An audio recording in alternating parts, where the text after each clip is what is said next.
Hi, everybody, and welcome to the Friday edition of Moohead Radio. Joining me, as always, Joni from Happy Days, Scotty. That's Princess Joni to you. Yes, Scotty Baio's better half. I want to get the show started differently today because obviously we got a big Indians game tonight. We got the NFL picks. We got Browns to talk about, but I want to start the show very differently today. I'm troubled. Uh-oh. I'm really troubled, and I suppose you live long enough, and maybe you live long enough to see a lot of different things. But I have never seen or heard anything more toxic than what we are living through right now, and the way people are behaving in our political election, which is bad enough, but in the people who surround all of the internet kind of activities. There's a story, if you were watching the second debate, the last guy who asked a question is a guy named Ken Bone. He was the funny-looking guy with the mustache and the red cardigan sweater. In his wife's sweater. Yeah, and he became kind of a overnight viral sensation because he got seen by so many people, and he was so unseemly looking, and so people created a viral image of him, and kind of like 15 minutes of fame kind of thing. If you've been following the story of Ken Bone, now I guess the other side of fame, less than a few hours later, or a few days later, is now they're ripping him because he took money from Uber to help promote an Uber service in St. Louis. Now they're following his comment trails on Reddit posts, and those are disgusting. Yeah, but you know something? This is the toxicity that we live in, and it really is troublesome to me, and I want to start at the beginning and then end it and then get into the show. The beginning of this, who knows when the origin of this type of behavior actually begins. It's a slow erosion that happens over time. In a political sense, it began with Donald Trump. Let's be honest about this. Hillary Clinton and Bernie Sanders, it was not a fair primary. Let's be clear about that, too. Bernie Sanders was given short shrift by the Democratic Party, and that Hillary Clinton was supported by the powers that be and made that much harder for Sanders and gave him really no logistical chance of winning his party's nomination. But the process of the primary was not rude or vulgar. The two candidates did not, no time did Bernie Sanders bring up Bill Clinton and his infidelities or bring up anything about Hillary Rodham Clinton's past. The two of them just kind of went at it the way they went at it. The Republican primary, however, was exactly like this presidential campaign, except that Jeb Bush and Rubio and Cruz didn't really fight back until it was too late. And I don't think that they sensed how deep the water could get. And the tone was set all the way back then in a political sense. I ask myself a question, and I'm going to ask everybody who's out there listening and watching this a question. If you decide that it is important to bring up 4 female accusers of Bill Clinton from 20 plus years prior, because Bill Clinton was a bad guy and he did things that were bad, that showed horrible judgment as a president, and you're going to bring those women up to use those women against the husband of the presidential candidate. How in God's name can you be upset when they start bringing women out of the woodwork that you groped and fondled? What is the double standard that we're living in today? And the answer is you wrestle with a pig and you get dirty. And politics has always been the dirtiest game of all.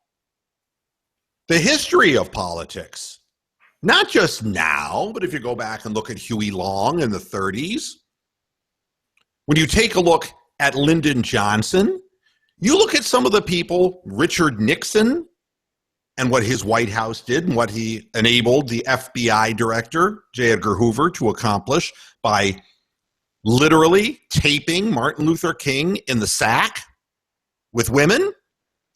This is the dirtiest business that there is. Complaining about it when you're participating in it makes no sense to me whatsoever.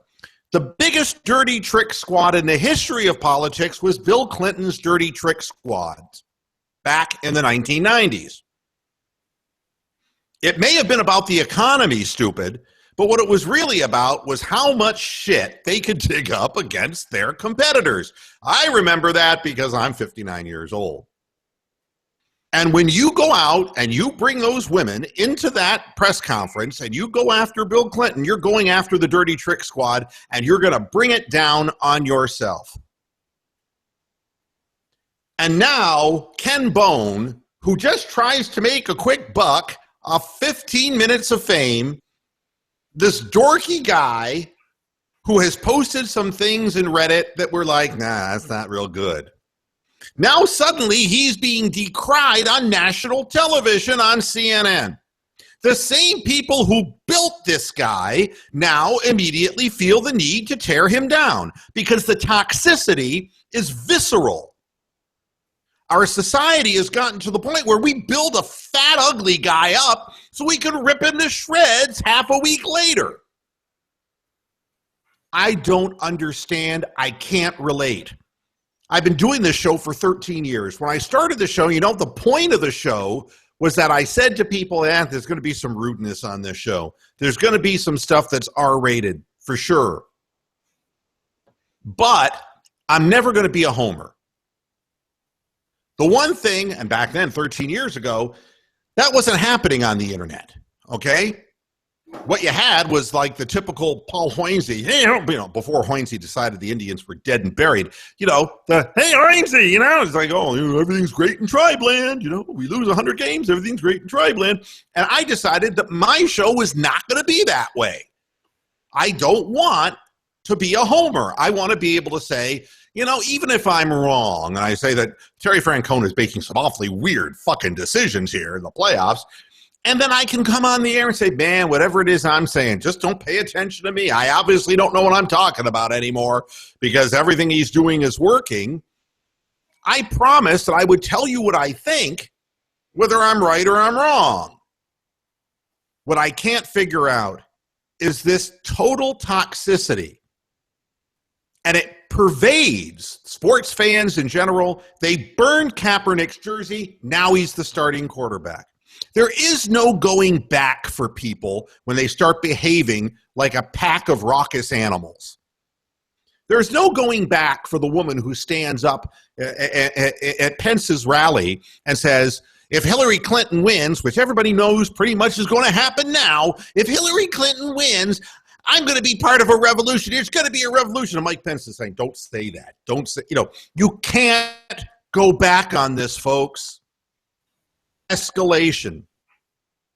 And when we just build people up online just to tear them to shreds, and we don't, whatever happened to the virtues?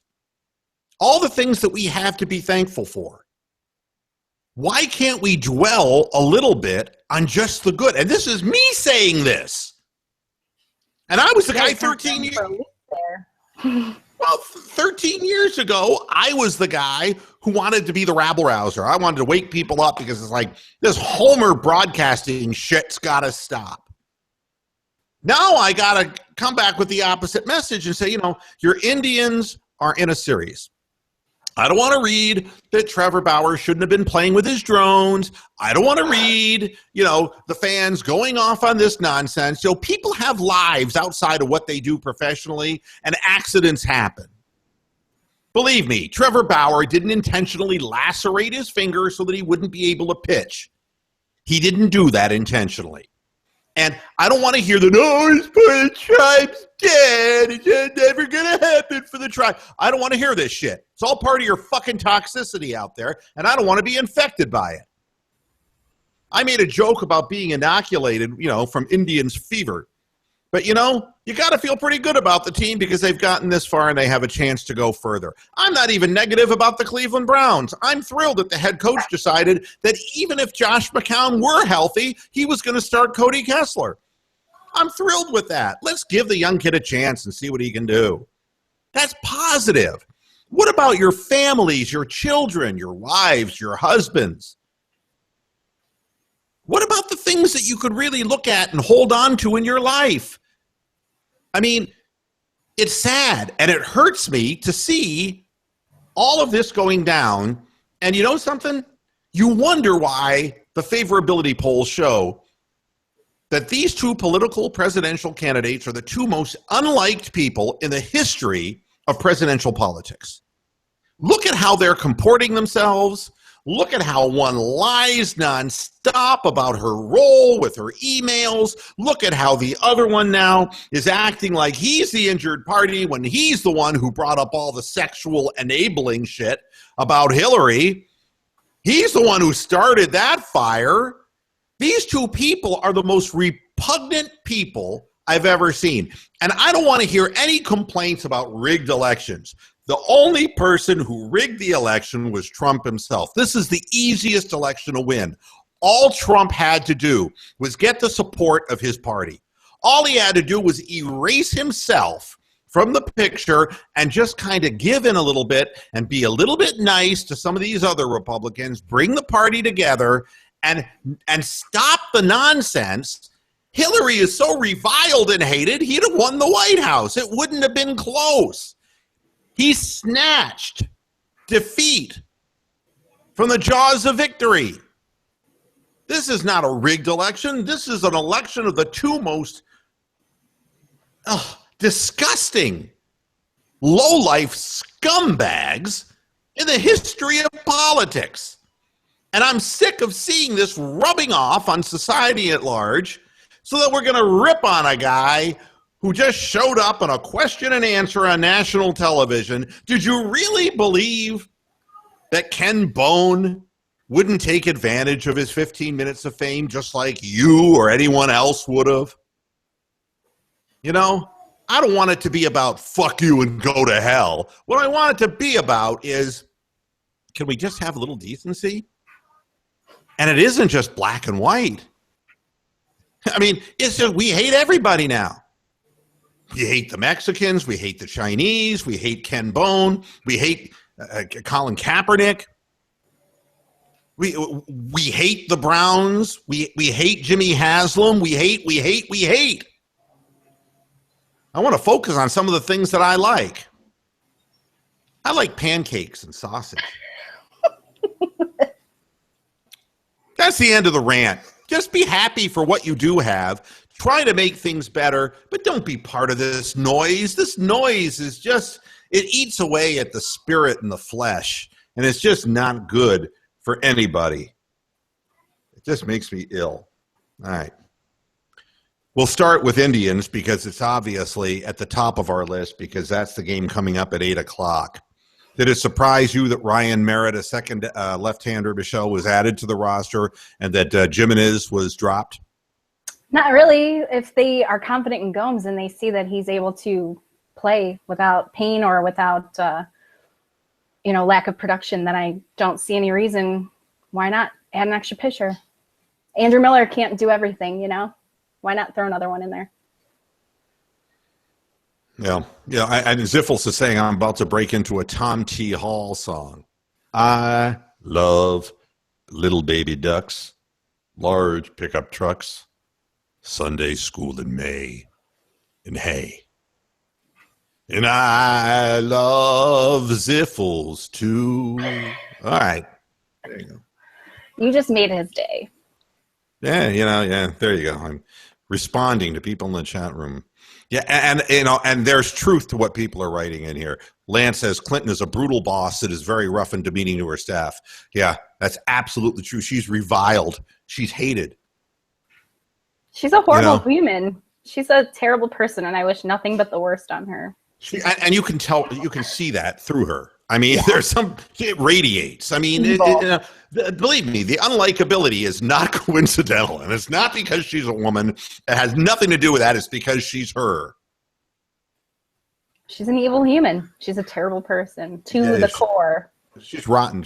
And I'd be the first one to admit it. And people don't like working with her, for her, you end up dead. You accidentally commit suicide by shooting yourself in the back of the head if you cross that bitch. To me, I just think that, you know what it's like? Do you remember Leona Helmsley? Mm-hmm. Yeah. Yeah. No, that was Leona Helmsley, and the little people pay taxes. She was just this ruthless person.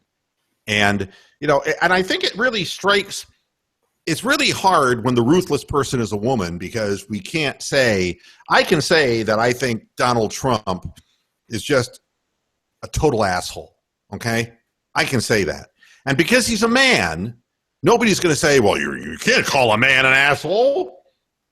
Can't call a woman a bitch. You can't do that. You can't say that about Hillary. She's a woman. She's an asshole. People didn't mind using the C word for Sarah Palin. So what's the difference? And Tony, she's not Hitler. All right, let's not. I mean, this is another thing that really bothers me. This, like Trump was Hitler. No, Hitler was actually intelligent and got in control of a country and exterminated people, and Trump isn't going to get that far. The fact is, Hitler was Hitler, and he killed 6 million Jews and many other people, and it was a bloody, horrible page in history. And stop with the Hitler comparisons, because as it is, I really get upset with the Israelis. If you give them a flesh wound, they start talking about the Holocaust. It's like the Holocaust is something that is like really a sad chapter in history. And so sad that there are people who deny it, that try to historically revise it. We know what Hitler was. And Donald Trump and Hillary Clinton are not Adolf Hitler. Let's not. That's part of the toxicity, Tony, that I want to get rid of, because we can talk about these people in real terms. They're not likable people. And you're going to vote for one. I'm going to vote for one. And we're going to shake our heads and hold our nose while we do it. That's what it really boils down to. They're both really lousy people. The Ryan Merritt thing, I'm happy we have a second left-hander, but I have a feeling the Ryan Merritt thing is, don't you think that it's part of the bullpen strategy for Game 4? Don't you think that's why Ryan Merritt is on this roster? As much as you'd like to think that it's because he's another lefty, and that's and because Andrew Miller's the only one we got. But Clevenger can pitch 2 innings, and so can Ryan Merritt. He's a starting pitcher. He's not a relief pitcher. His only appearance in Cleveland, if you remember, as a starter, he went 5 innings. I think he's going to be part of that Game 4 scenario. Well, who's pitching Game 2 now that Trevor's hurt? He Tomlin. Got so it'll still be Game 4. Okay, so I was thinking about that earlier, because having another lefty. So I don't know. Did you watch the Dodgers game last night? No. Oh, okay. So Clayton Kershaw closed the game out. He actually went into the bullpen and came out and closed the game. They used their relief pitcher for 2 innings. He pitched probably almost 60 pitches before he finally fell apart. But what I've seen with the National League a lot, they play real baseball. They do double switches, and they are just It's real baseball. You know what I mean? It's really cool. But with the American League and with everything that's been happening lately, I could see him either being used as a starter, which he absolutely should be, especially now. But I'm afraid that Terry's going to just stick him in there and be like, okay, we'll bring him in for one batter and take him out, because that to me is a complete waste of a roster space. If he does that, then I'll be absolutely irritated, because there's no reason for that. That's why you have Andrew Miller. If you want to put in a lefty for one batter here and there, then that's all you need. But you have to utilize him a lot more if you're going to take up a whole roster spot on a postseason roster, you have to be able to depend on him to start. Well, my belief is, they're going to have to, because he's the second left-hander. But I think he's going to be part of the equation of piecing together a game 4. And here's the problem. I mean, as much as I, have my questions about Trevor Bauer, and that, and I've tried to be, fair about it. I'm being fair about this. He didn't get himself hurt like this on purpose. Right. And Tomlin has pitched well for a while, but you just kind of cringe when you think of Tomlin potentially throwing the ball thigh high to Encarnacion and the Blue Jays. He's got to pitch game 2. The Indians need to win games 1 and 2. They need that home field advantage to hold firm, and this does kick us in the gut a little bit here, because Bauer, in my estimation, probably had a better chance than Tomlin, with more juice and stuff to get through this lineup, and that Tomlin's penchant for giving up home runs could be really damaging against a team like this. Granted, it didn't happen against Boston, and I never questioned Tomlin's desire to win, but it's going to make it that much harder for the Indians, I think. The only thing that could come out of it that you could possibly put a positive spin on is having Tomlin pitch at home. I think he'll be a lot more comfortable. He'll find his zone a lot quicker. In Boston, we got lucky, and it was Boston, okay? Toronto and Boston are 2 completely different teams. When you look at the numbers, when you look at their home run hitters, they've got 6 guys who hit more than 20 home runs this year. They led the league in home runs as a team. These are guys that are living in a home run park half the year. So they're used to hitting home runs at home. I mean, Omar Vizquel used to go to Toronto every series and hit at least one home run. It's just a park like that. So with Tomlin, he can't keep the ball on the ground. So maybe it's a good thing that he's playing at home and he's going to be a little bit more composed. But game 3, having Bauer start in Toronto, after everything that's happened over social media the last few days with Blue Jays fans and radio personalities and media personalities coming at him, just trying to start shit, I'm a little worried about him going out there game 3 in Toronto to pitch now with an injured pitching hand. It's the outside of his whole pinky on his pitching hand. So that does make me nervous. And you know me, I'm a total homer for Trevor Bauer. I put my faith in him and I believe in him every time, but this does make me nervous because he's also one to give up the home runs when and the announcer for the Blue Jays who will refuse to use the word Indians. You heard about the Clevelands. Yeah, eat shit, dude. Go away. Yeah, I know. Don't care. This is and let me say something else, and this is really going to upset some people. But again, it's like reality check. All right, if Donald Trump ate a couple of Tic Tacs and planted a wet one on a woman's cheek or mouth, that makes him an absolute douchebag. That is not sexual assault. Can we please get our terminology straight once and for all? Now, if a woman says that he reached up her skirt and grabbed her vagina, which is now what somebody else is saying happened in the early 90s in Manhattan, then you have a different issue. The woman who was on the airplane, who was making the accusations that he groped her in the airplane, I don't believe her. I believe that all the things happened, but she's being coached. She's clearly being coached. This woman says, and this is what turned me off completely. She said, had he just been touching me in the top part of my body, I wouldn't have had much of a problem. It probably wouldn't have bothered me at all. She goes, but when he reached under my dress, and you know what that is? That's coaching. That's coaching. Because the tape said, I grabbed him by the pussy. That's what the tape said. And so they had to make her story exactly like the tape. Are you telling me that if a man started fondling your breasts in a cabin of an aircraft, you'd have no problem with it, really? But it was only when he went for the hoo-ha? This isn't believable to me. And I know I sound like Donald Trump, but I believe that he did this but I believe these people are being coached on exactly how to script what they're saying so that it dovetails and ties in with the campaign.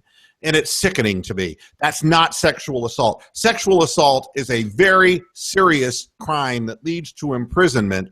And Hillary Clinton was not a sexual abuse enabler any more than Melania Trump is. If you stand up for your husband, that does not make you an enabler of what some sick fuck does on their own time. So I don't want to hear enabler Hillary, and I don't want to hear enabler Melania. What we're talking about, Bill Clinton couldn't keep his dick in his pants, and Donald Trump wants to be one of the boys. He's still got a frat boy mentality, and he figured that his money could get him into anyone's pants that he wanted to get into. And I don't want them hauled off to jail. I don't want them indicted for sex crimes. I just want the world to see these people as they really are. That's all. And then you decide whether you want to vote for them or not. But I'm sick of CNN. You want to talk, they talk about Fox News. I'm sorry that I'm still ranting about this, but I'm fucking pissed off. Do you know how many years I said Fox News? Fuck Fox News. It's a wing of the Republican Party. I am so embarrassed about CNN. Anderson Cooper and company. You can't turn on that network now. It's 24/7. Trump grabbed her by her cunt or whatever whatever you want to say, that's what they're 24/7. Nothing else is happening in the world. That's all. And they got to bring in. They get paid for. They get a ton of money to report exactly what the president and his cronies tell them to report. Yeah, to me, there is no freedom of the press. We have what we've got. We've got Rupert Murdoch, and now we've got CNN, and we've got these multinational corporations, and fuck the Russians. Fuck the Russians trying to tilt our election. Our own media is doing that already. Wake up. The real revolution in this country has to be a revolution up here of thought, of being able to filter out garbage. Go ahead. Have you read the WikiLeaks that keep coming out? Oh, sure. Now, go ahead. Well, there was one, I read one earlier that apparently Yoko Ono came out and said she had an affair with Hillary Clinton in the 70s and that Hillary's a raging lesbian, which that was really fun to read. But I've also read that in the WikiLeaks that they're trying to piece together how these women are being paid by the Clinton Foundation to come forward about Trump. Well, I don't even think it's a matter of being paid by the Clinton Foundation. I think it's obvious that the campaign is coaching these people and giving them a stage and a script. And, it's no different than Khan, the dead guy's father. These people just keep springing forth from the earth. Nobody knew who Alicia Machado was. And for a week, that's all you fucking seen was this former Mexican beauty queen with a weight problem. These people are springing forth from the earth, just randomly, and they're all on CNN. It's like, and we have a special, and it took Anderson Cooper no time to interview the woman on the plane. And the woman on the plane is full of shit because, the bottom line is somebody gropes you in an airplane, and when you use the excuse, well, nobody was paying attention to women back then, if you're going to fall back on that old, petard, screw you. Somebody grabs you on an aircraft and you don't say anything to somebody and say, this man is grabbing me. Somebody stop him. Hello. Ugh. And you know what? If you really want a man to stop touching you, you have a fucking mouth. You can open it. You have hands. You can push him away. You're in charge of your own body. And if you're sitting on a plane, all of a sudden some guy walks up and just grabs you in the crotch, I'm pretty sure he'd be eating my elbow because there's no chance in hell you're going to walk up to me and do that unless you're Ziffles. Yeah.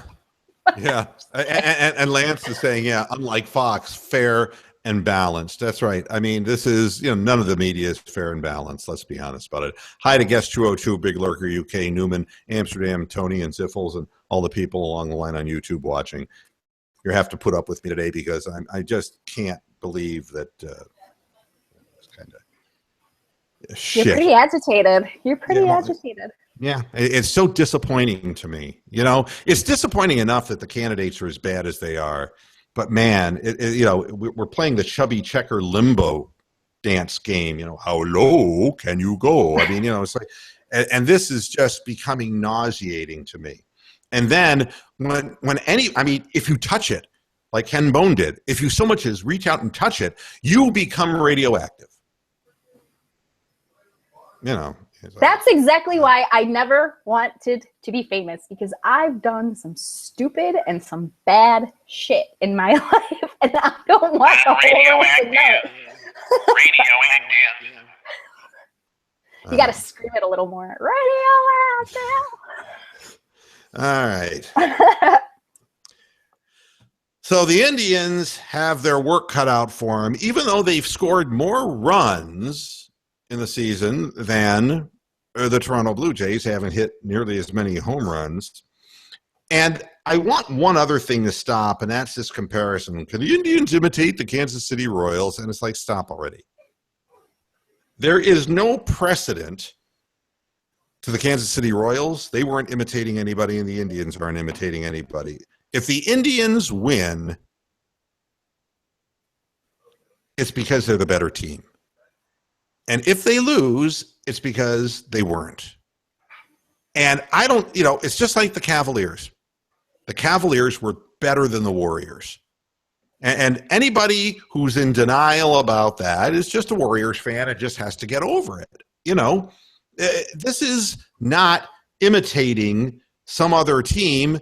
This would be more amazing by leaps and bounds than the Cleveland Cavaliers, because hell, we got, you know, LeBron, we got Kyrie, we got Love, we got, you know, spent $8 gazillion in the luxury tax, and here are the Indians with their low freaking payroll. You know, if they go to the World Series, let alone win the World Series, you know, and you and I are going to be looking at each other. We're going to say, God, I remember Omar and Albert and Jim Thome, and I remember Ramirez. It's like, how in the fuck did this happen suddenly with this team?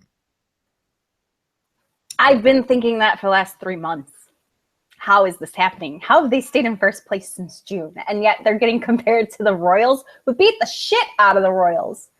I don't want to be compared to them. They're trash. We beat them. They're not in the playoffs. They're sitting at home. You can't compare this team to any team. You certainly can't compare it to 95. And I'm glad that people have stopped doing that with the whole magic thing and the feeling of, you know, everything about 1995. It's nothing like that. This team is totally different. This is a team of goons just thrown together, and somehow it's gelled, and somehow it keeps getting better, and they keep working harder together, and they're coming together as a team.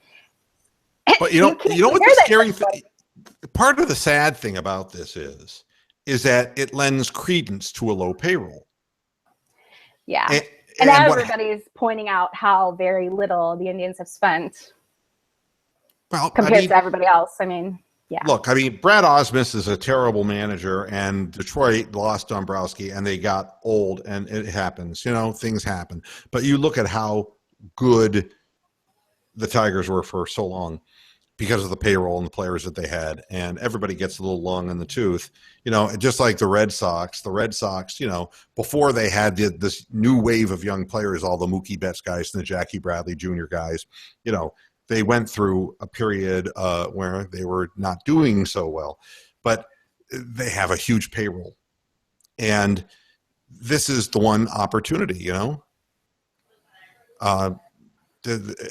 The Indians are, you know, you look now at what happened since Joe Madden left the Rays.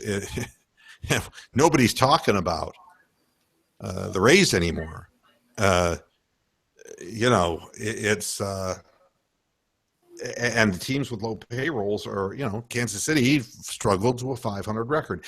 If the Indians do go further, and what I'm telling you is it's not a guarantee that they're going to do it again next year, okay? That's what I'm saying. No. It's not like this is a they're not built for season after season after season. But and you can even go back and look at the 95 Indians, because in 96, John Hart tore that team apart. Everything that was great about 95, he deconstructed it, tore it apart, got rid of people, got rid of guys that have been in the farm system that grew up. I mean, it was just stupid. they totally dismantled that team, that championship team. Instead of carrying it on and making it stronger, totally dismantled it. So if they do that after this year, then they're going to see the same results and they're going to be rebuilding for another 25 years. They have to focus on the guys that are making this work. Like, yeah, Giambi was fun for a year or two, and he was good in the dugout. He didn't even do anything. He was like a presence. Well, you need guys that are more than a presence now. You need them to be team players. You need them to hit. You need them to field. You need them to be on top of their game the whole time. They can't just be screwing around and having fun and all that crap that they were doing the last couple of years. Like, they're a real team now. They have to come together and act like it. Even Francona seems to be a little bit more professional than he ever has been. I mean, God only knows. Maybe they're not completely drunk by the 9th inning in the clubhouse. I don't even know. But it seems like, yeah, Moneyball. Looks great. Moneyball looks great when a guy like Napoli, for the first time in his career, hits that many home runs and drives in over 100 runs. It looks great. And it's great when a Rajai Davis comes in and he steals all those bases and leads the league in stolen bases. But how long are you going to do that? How long are you going to be able to do that? No, like you're not. Eddie Murray and Dave Winfield were on the 95 All the more reason to enjoy it now. I don't exactly want to get the negative noise out of your head, because this is what you were asking for. You were asking for the 50-1 at the Belmont Stakes to win the race. That's what you were asking for. And now this, and the Indians were selected by all the major outlets to win their division. The Indians are not a bad team, but they were chosen to win based on the fact that Michael Brantley would be playing. And I don't think that they were projected in winning. They were projected to win because of their starting pitching, but not because Knapp was going to hit that many home runs, or not because Naquin was going to suddenly jump out and be a force, or that or that Ramirez was going to hit 312. These were not things that were predictable, but they were picked to win their division. So this is not total luck. They got a nice team. The question is whether a nice team and whether their pitching can overcome a blizzard of power that waits ahead of them in Toronto and conceivably Chicago if it gets that far, because it would be a blizzard. And the Blue Jays pitching is good too. So, just be happy, all right? No toxicity. Let's just be happy that the Indians got there. Let's talk a little bit about the Browns, too. I mean, look, I can't even be negative about the Browns because I'm just numb. It's really hard to imagine how things have gone this negatively. McCown is out. His shoulder's still hurt. So we got Kessler, who allegedly is okay, but he'll probably be hurt within the first quarter or two if he gets drilled. They got two good pass rushers that we're going to be facing, and Arakpo is one of them. And we have a patchwork offensive line now that Bitonio has what appears to be the dreaded Liz Frank injury. He's gone for the season. And Joe Thomas made himself questionable, so Mr. Never Missed a Snap might not even play. Well, though they said, I read that he was ready to go. I read that he declared himself questionable. That was a couple hours ago, though. Yeah. Oh, really? Well, I mean, again, this is, the Browns weren't going to win anything anyway, all right?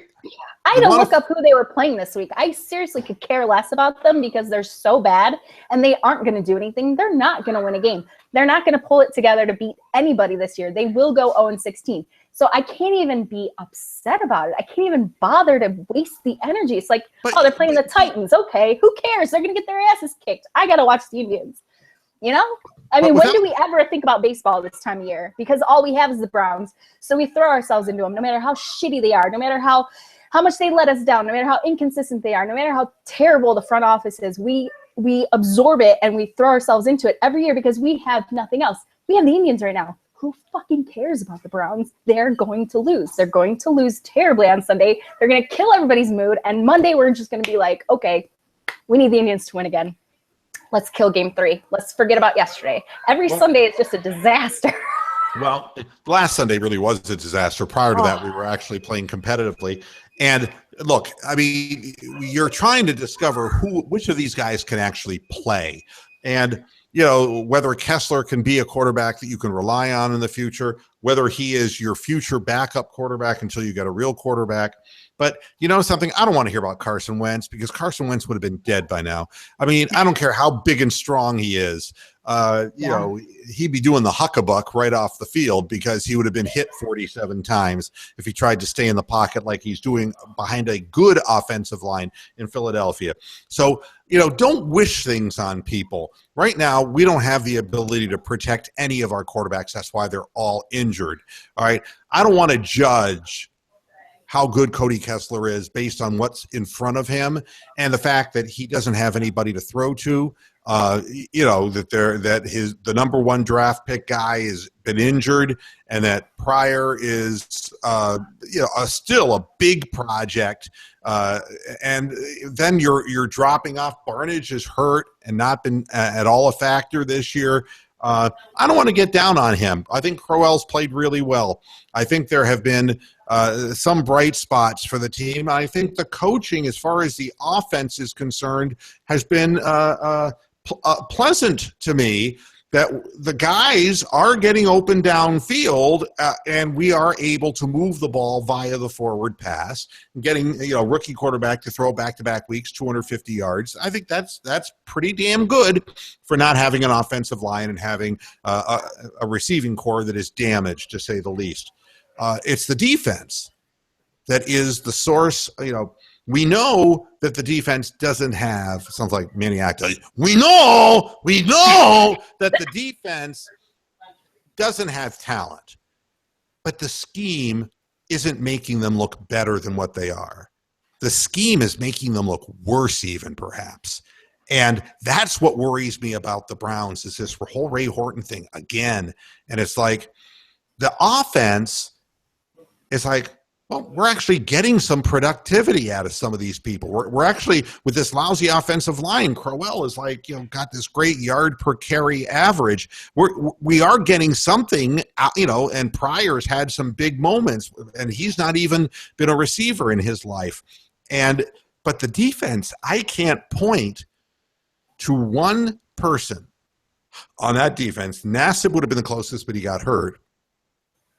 He's got one hand looks like a club now because he's wearing a cast on his hand. And he's going to play with it. Yeah.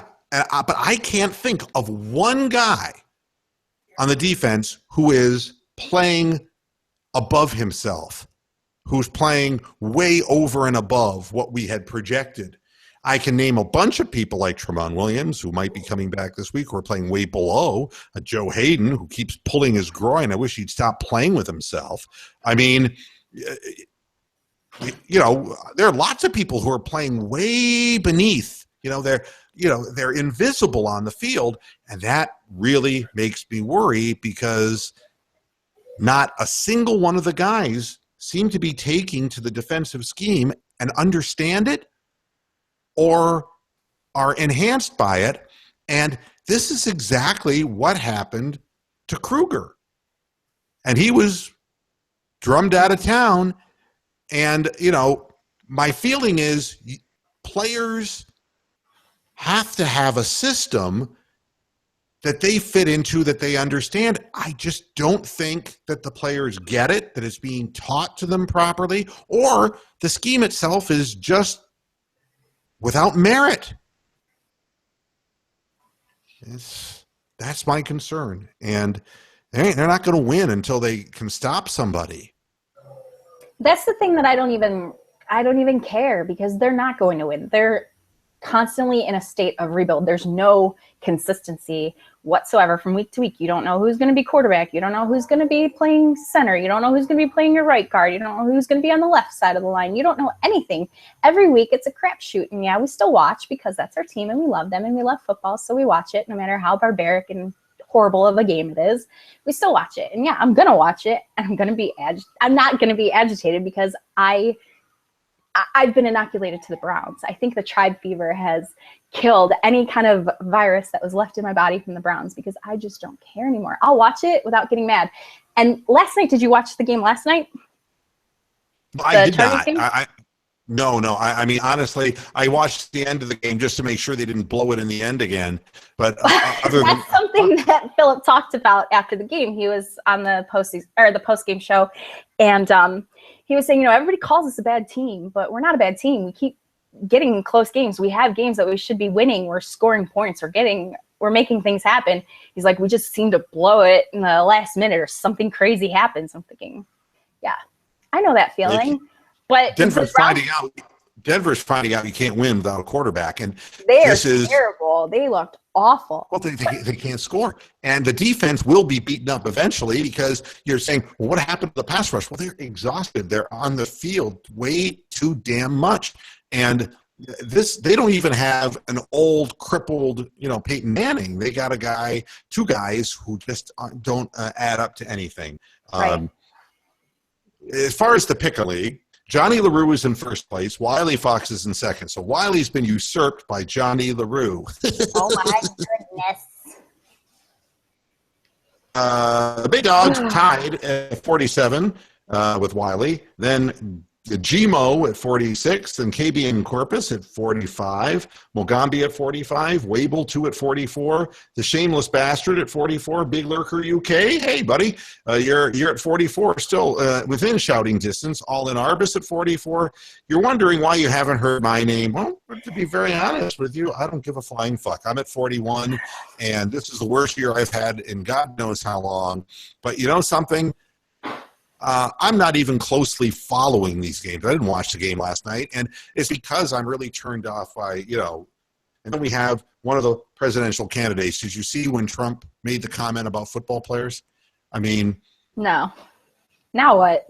A woman passed out at one of his rallies, had a medical emergency, but she came back in, And when she came back in, he goes, there's a real trooper. She's really tough, a lot tougher than those NFL guys who just take a little tap in their head and to pull themselves out of the game, claiming they have concussions when they really don't.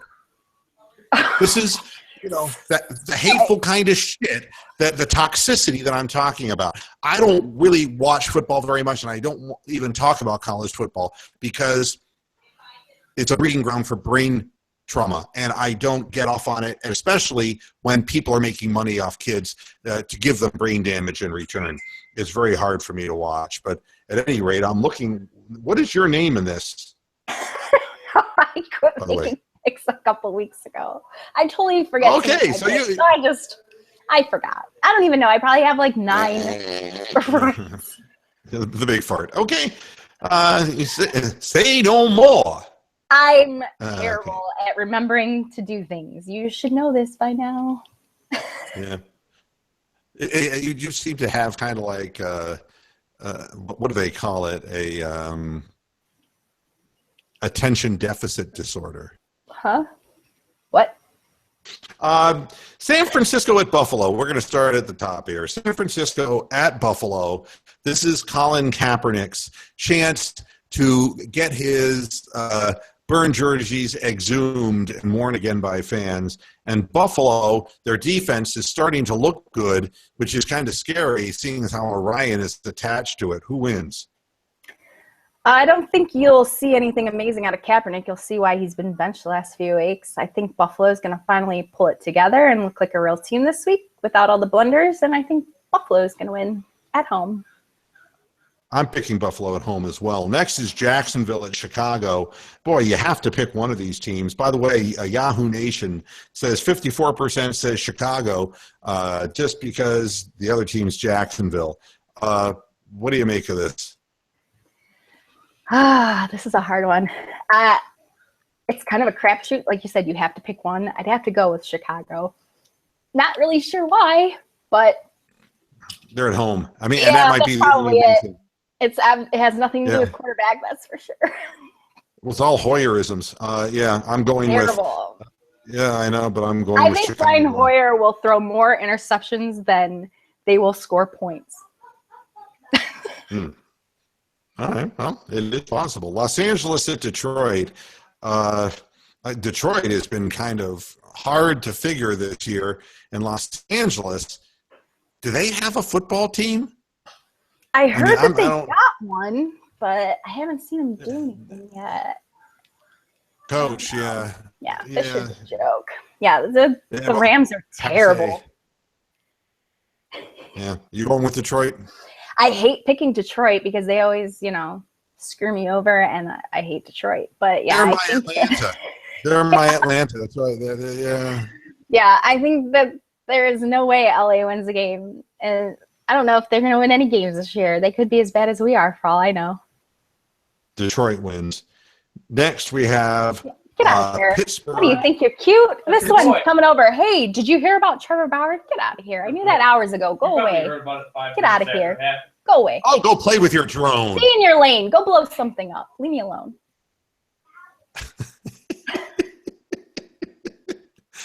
Hubby to the rescue, Get out of here. Tell him I said hi, would you? Moose says hi, and he loves your boots. Oh, love them Danners. Pittsburgh and Miami. In case you don't remember, Miami's not very good. They're not very good at all. They beat us, but they're not very good. That doesn't say much. Pittsburgh? Are you going with Pittsburgh like I am? Oh, yeah. It's going to be a blowout. You think that they'll even... it's probably going to be one of the highest scoring games just on Pittsburgh's end, like 48 to... It's in Miami, and at the end of the game, they're going to shoot a Primanti Brothers sandwich up the ass of every Dolphins player, French fries and all. Ugh. I'm going with Pittsburgh. Cincinnati at New England. I mean, Cincinnati now has to go in against Tom Brady and that New England. So there's two things that we know. The home fans will be rabid, and they'll be able to cheat. Definitely. Yeah, there's no way that Cincinnati's going to. No, you're right. Go ahead. I don't pick Cincinnati. No. Not in New England, not Tom Brady's first game at home, not with all the shit that they went through last week when he was freed in our stadium. So you can't think that going into that environment that you even have a chance. So it'll be kind of nice to see Cincinnati get taken down a notch. It'll be nice for Andy Dalton to realize he's not elite. I want him to get there. I want him to get his ass kicked. Is Carolina at New Orleans? I'm wondering, from this close to a Super Bowl, I'm picking Ron Rivera to be the first NFL coach to lose his job. They're horrible this year. They're horrible. And he seems really defeated when he speaks to the media. Like he's already given up on his team. I mean, he's just a guy in that situation. It's all defense. He's kind of like a conservative Lovie Smith. And boy, God only knows that's a scary fucking thing to say. But I'm picking New Orleans to beat Carolina.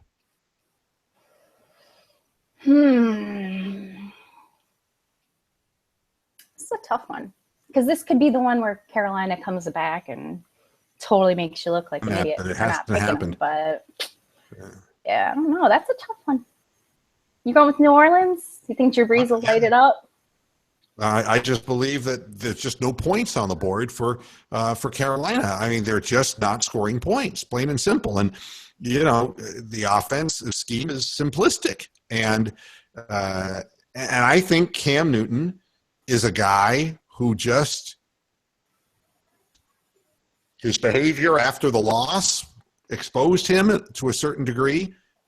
And I think the combination of that coach's simplistic offense and Cam Newton's tendency to hang his head, there's at some point something might click and they might start winning. They're going to be way too far behind and they're not going to be able to come back from this. And the one thing we know about New Orleans, they can score points. That they can do. And if they score points, really stop the other teams from scoring points. They've been really lax this year. I mean, Carolina's just been bad. So I'm picking New Orleans. You're not being committal yet. I'm not really sure, but you know what? I really like Cam Newton deep down. I think he's young. He'll come into his own, and I think that he'll figure it all out, just like we all do as we get older. I like Cam Newton. I'll pick the Panthers with the upset. Is it an upset pick, or are they the favorite? I don't even know anymore. I think everybody watched the abject horror at the way they've played. I don't think they could ever Ziffels is saying second half of the year, Carolina will go 6-2. The Saints defense is not existent. Pick Carolina. Well, I believe that there may be some truth to that, but what do I care? I'm so far behind, it doesn't matter anymore. Baltimore at the New York Giants, talking about, in flux. The New York Giants, geez. You've got Odell Beckham Jr. with an anger management problem. You've got a head coach who was following a guy who had an off and on good, bad run with the same team, and they've just gotten old and they just don't look very effective. And Baltimore looked terrible last week. I mean, and they didn't look good against us. I mean, let's be honest, Baltimore never been very high on Joe Flacco. Still not. I'm picking Baltimore to win the game just because the Giants, even though they're playing at home, they just seem clueless. They do, but I think at home that they'll be more in their element. I think Eli might settle in, and Baltimore's not going to be able to rattle Eli as much as the New York Football Giants may be able to rattle Flacco. Once you get under his skin, once he's in a decline, it's no stopping him. Just like some of these relief pitchers that we've seen. If you can get him early, you've got it. So maybe Eli will bring his team together with his dumb little faces that he makes, and they'll actually win. I think the Giants are going to win. The Eli face, by the way, that was really good. Eli. Nice. That's yeah. Yeah. The blithering moron face. Yeah. This is not a politically correct show. Never has been. And sexual assault. I mean, we all would have been arrested in college. If today's standards went down back when I was at school, I can't think of a guy, honestly, that we weren't drinking at the frat party at the dorm and guys were talking about how they fingered this one. I mean, my God. I mean, it was like, that's what it was. And guy, but to be honest with you, I've heard so much of that kind of talk over life that it just doesn't really faze me. I mean, I think what bothers me more about Trump is not all that. It's just that how offended he's getting that these people are making these accusations when he's the one who's, I mean, that's the tactic that he started. They're both so unlikable. I hate them both. I mean, if I could take them back in a time machine to the big water slide at Clay's Park in Canal Fulton, Ohio, and drown the two of them, I would do it. So we wouldn't have to deal with these people today. Next, we have Philadelphia at Washington. Carson Wentz played well, but tasted his first defeat. Kirk Cousins has been playing well and giving credence, not to me, who doesn't like him, but giving credence perhaps to the decision that Washington made to get rid of some guy named Erg 3. I'm going against my better judgment with Philadelphia as a road dog. Who are you picking? Philly? Mm-hmm. That's against your better judgment? Yeah, I think Cousins is playing unusually well. He's getting better. He doesn't have that, you like that? Yeah, you like that thing that he had last year. He's not as explosive, but I think that he's got what it takes and they're going to win at home. I think you're wrong. All right. We will see what happens. Kansas City and Oakland. I'm actually going to pick Oakland for the first time. Oh, yeah? Yeah, I'm actually going to pick Oakland. I actually believe they can beat Kansas City. I mean, but I also think that a 78-year-old geriatric woman who was fondled in a plane could beat 74. I'm sorry, she's 74 now. Ew. Yeah, and and so freely talking about it. And then the young man grabbed my pussy. It's like, Ew, she said that? No. Oh. But I mean, there's the thought of it. I mean, no. It's like, you know, it would be like if you were watching a Mrs. Butterworth's commercial, and Mrs. Butterworth, the bottle of Mrs. Butterworth, you know, would just sit there and go, "He tried to touch me in my bunghole." You know, I don't want to hear that from an older woman. I'm sorry. I don't want to hear an older guy say, "I remember when I used to get head." I don't want to hear that. Like, I can't imagine that people your age, or I shouldn't even say your age, because you're exactly the same age as my dad. So it's not like you're that much older than me. But people who are like in their 70s and stuff, I don't think that they've ever said words like that. Like, you know, the not nice names for a Britney. I can't visualize them ever saying that. Even in the early 90s, I can't see somebody going, "Oh, I'm gonna grab her right in the vaginal aperture." Like that. Like, nobody talks vaginal that way. aperture. That would be the way I would phrase it, so that it wasn't, you know. And you know what bothers me even more? What?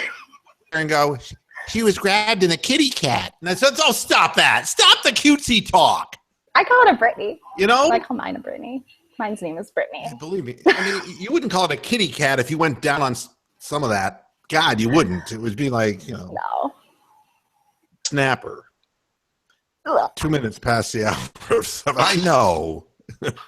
You would hear kitty kitty? No, you wouldn't be saying that. Believe me. Yeah. Oh, next. God. So are you picking Oakland as well? Who are they playing? Kansas City? Yep. No, I'm going to go with Kansas City. Oakland. All right, you're just going to be difficult. Dallas at Green Bay. I'm picking Green Bay. Oh, yeah, I think I'm going to go with Green Bay too. I think the only way that Dallas can actually really, really thrive the way that they have been is at home when they have the advantage on multiple levels. So I agree. I'll go with Green Bay. All right. Next, we have Atlanta at Seattle. Atlanta. Your favorite. I'm picking Seattle. God damn it. I'm going to go to the grave picking against Atlanta. I cannot predict what this team's going to do from 1 week to the next. 1 week, you know, they look like shit when I pick them. Then they're throwing, you know, Jones is catching 300 yards worth of passes. You know. Well, I think Seattle's just as wishy-washy as they are if you watch them. So you have to go Seattle at home. You have to. Yeah, that's what I'm doing too. Yeah. All right, you have Indianapolis at Houston. Boy, this is a real cliffhanger.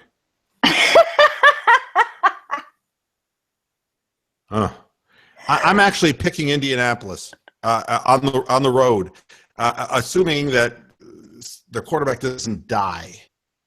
I just don't like Houston. I don't like the city of Houston. I don't like. I didn't like the Oilers when they were in Houston. I didn't either. They stole the Miami Dolphins fight song, which I thought was like so chintzy. Really?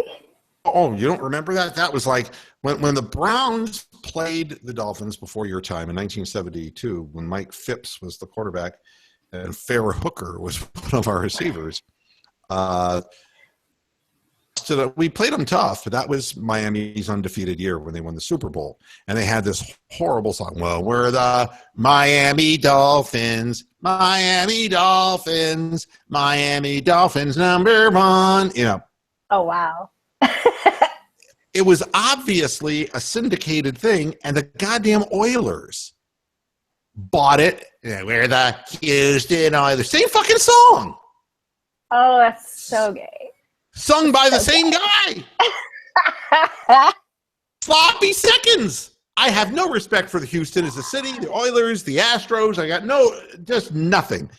Nothing good to say about it. I'm picking Indianapolis. Fuck Houston. God, I always hated the Oilers. Warren Moon was such a thorn in our side. Man. Yeah, fuck Houston. They're terrible anyway. Yeah. His goofy flak jacket. And, yeah. Yeah. Fuck Houston. I agree. You're picking Houston? No. I said piss on Houston. Good. New York Jets at Arizona. I don't even think that the Jets should be allowed to go to Arizona. They shouldn't be allowed to waste the money to travel. Yeah, save the money. Save the money. It's good for payroll. It's just, just take the week off. By the way, Arizona is 94% favorable on Yahoo Nation, so there's no reason to pick the New York Jets in this game. Is that worse than ours? That's got to be worse than ours. No, it's the same. Oh. Of course.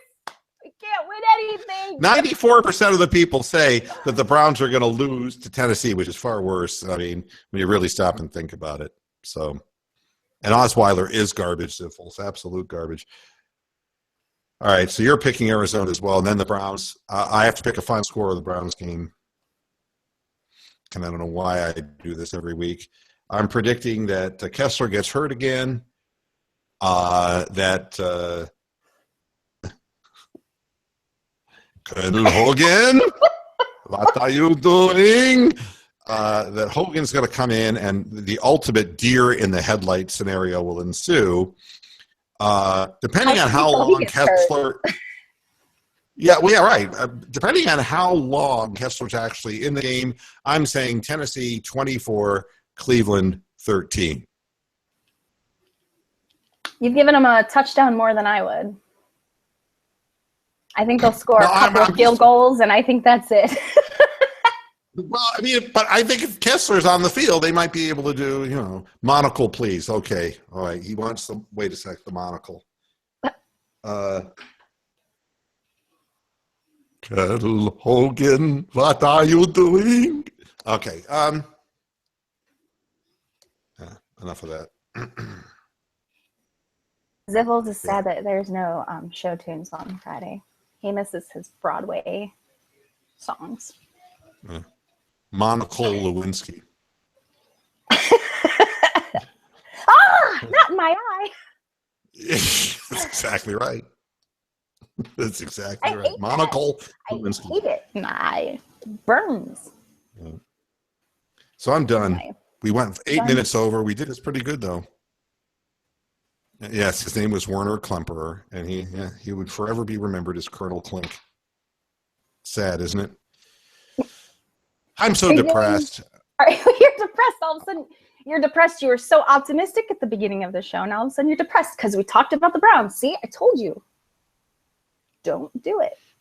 Don't even watch them. You shouldn't even watch them on Sunday.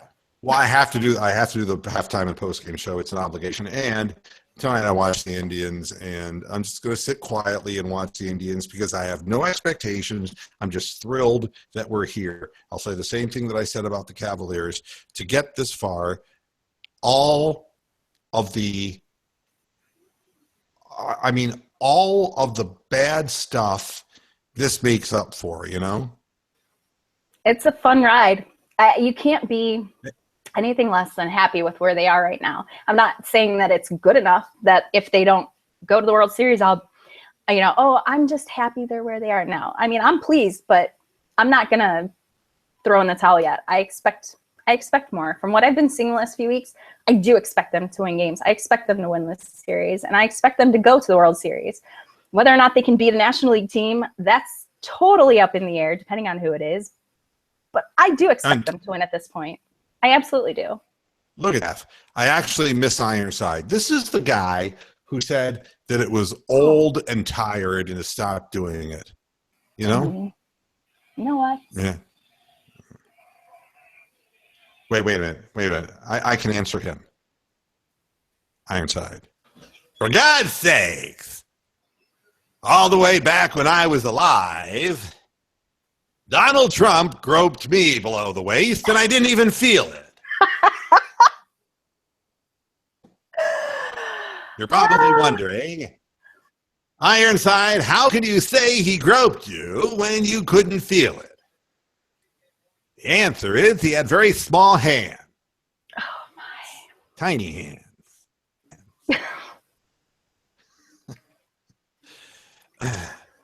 And people want Joe Banner, too. They want Joe Banner. Oh, God. The name was invoked. The name was invoked. Wait a minute. You got it. Hi, everybody. It's me. Let me just, what's that? What is that awful smell? I'm sniffing like Trump. Well, it's not my... We don't say, we say kitty cat in our house. I mean, we have a lot of pseudonyms. Sugar roll.